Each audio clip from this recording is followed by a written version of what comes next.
Hello and welcome guys once again to Language Space. My name is Imran and we are back with another video of our journey towards learning English. अपने पिछले video में हमने future perfect tense के बारे में completely पढ़ा, उसके negative और इंट्रोगेटिव सेंटेंसेस को भी देखा। अब अपने आज की इस वीडियो में हम कुछ एक्सरसाइजेस करेंगे based on the future perfect tense. So without wasting any more time, let's go ahead and start the video.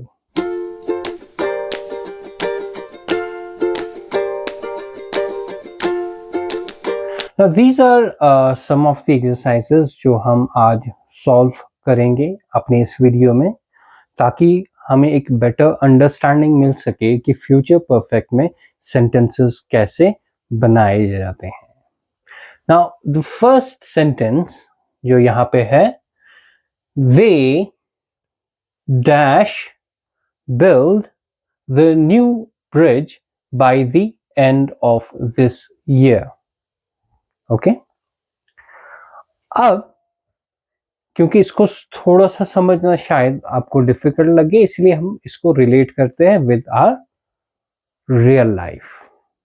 मान लीजिए आपके एरिया में एक ब्रिज बन रहा है, बहुत टाइम हो गया उस ब्रिज को बनते बनते, और आपसे ये कोई पूछता है कि ये ब्रिज कब तक कंप्लीट होगा, और आप उससे कहते हो इस साल के एंड तक इन्होंने ये ब्रिज कंप्लीट कर लिया होगा या बिल्ड कर लिया होगा, बना लिया होगा. सो आप क्या कहोगे? क्योंकि ये फ्यूचर परफेक्ट सेंटेंस है, सो आप बिल्ड के साथ विल have यूज करोगे. they will have और build क्योंकि ये फर्स्ट फॉर्म है, सो हमें थर्ड फॉर्म यूज करना है, सो हम लिखेंगे build. Okay, they will have built the bridge, the new bridge by the end of this year. इस साल के एंड तक, इस साल के आखिर तक इन्होंने ये नया ब्रिज बना दिया होगा. Okay, now let's see the second sentence. By next month we dash, verb जो है वो मूव है, इनटू आवर न्यू हाउस. आप मान लीजिए आप एक नया घर बना रहे हो, आपका फ्रेंड आपसे ये कहता कि आप नए घर में कब जा रहे हो, आप उससे ये कहते हो कि अगले महीने तक हम नए घर में शिफ्ट हो चुके होंगे, मूव हो चुके होंगे.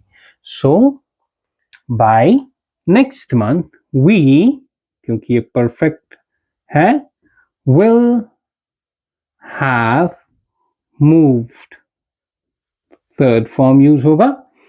Bye next month we will have moved into our new house. अगले महीने तक हम अपने नए घर में जा चुके होंगे. Okay, now see the third example.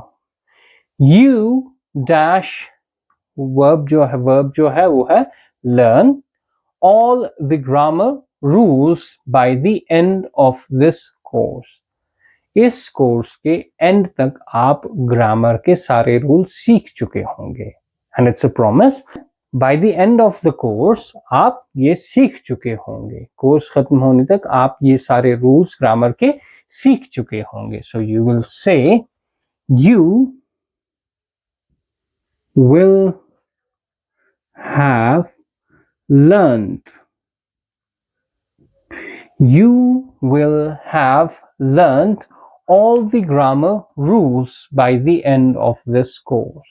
इस कोर्स के एंड तक आपने ग्रामर के सारे रूल्स सीख लिए होंगे. नेक्स्ट, द गेस्ट, वर्ब जो है ईट है, all the food before we arrive. आप मान लीजिए आप एक शादी में जा रहे हैं, ओके, वहां पे आपको जाते जाते लेट हो गया, और आपका दोस्त आपसे कहता है कि जब तक हम शादी में पहुंचेंगे तब तक जो गेस्ट हैं उन्होंने सारा खाना खत्म कर लिया होगा, फिनिश कर लिया होगा, खा चुके होंगे सारा खाना. So the guests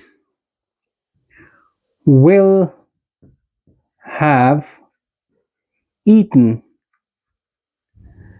The guests will have eaten all the food before we arrive. हमारे वहां वेन्यू पर पहुंचने से पहले ही गेस्ट ने सारा खाना फिनिश कर लिया होगा. Now see the fifth sentence.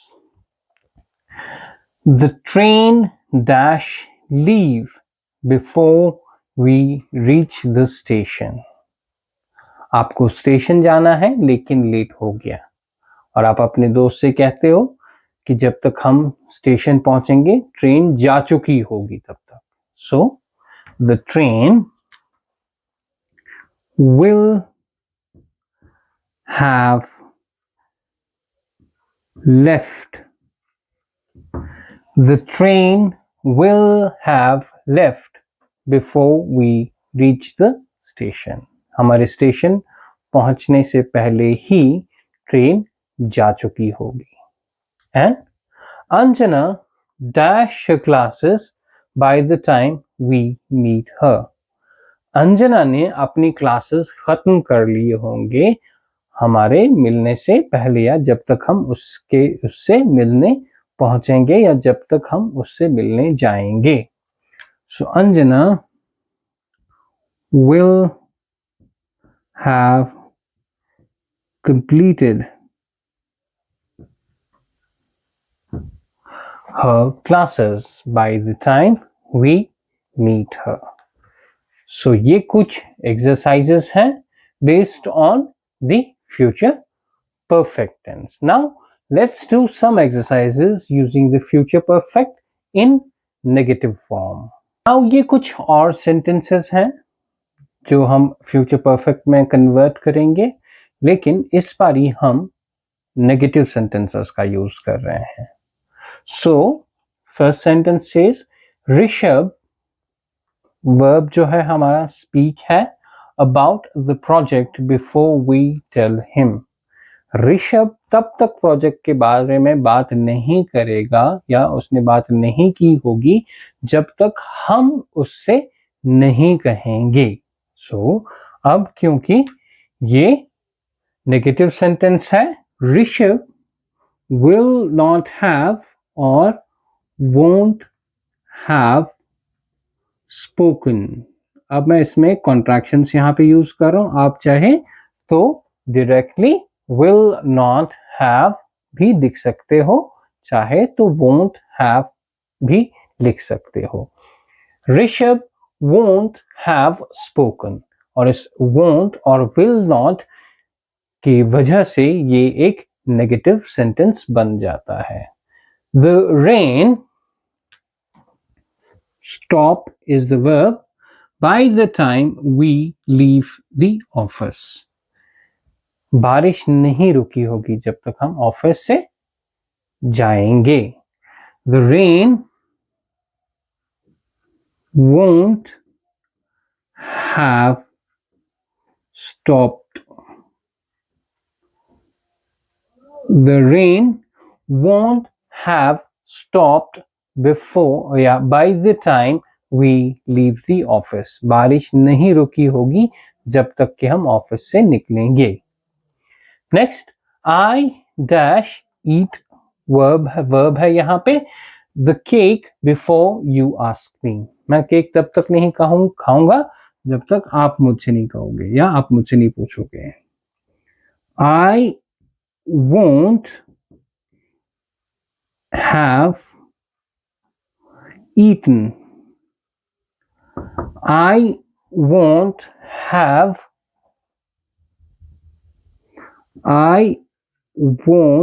have eaten the cake before you ask me. Okay? Now, fourth sentence. She dash cooked the food by 6 p.m. उसने 6 बजे तक खाना फिनिश नहीं किया होगा. ओके, या खाना नहीं पकाया होगा। She won't have cooked the food by 6 p.m. उसने 6 बजे तक खाना नहीं बनाया होगा। So these are some of the sentences or exercises using the future perfect tense. I hope इन सब एक्सरसाइजेस की वजह से आपको ये समझ आ गया होगा कि फ्यूचर परफेक्ट टेंस के सेंटेंसेस को हम कैसे फॉर्म कर सकते हैं और कहाँ पे उसको यूज कर सकते हैं। So this will be it in this video. अपने अगले वीडियो में हम अपने आखिरी टेंस की तरफ चलेंगे, जो कि है हमारा future perfect continuous tense. Till then, stay tuned and do not forget to subscribe our YouTube channel. Thank you very much.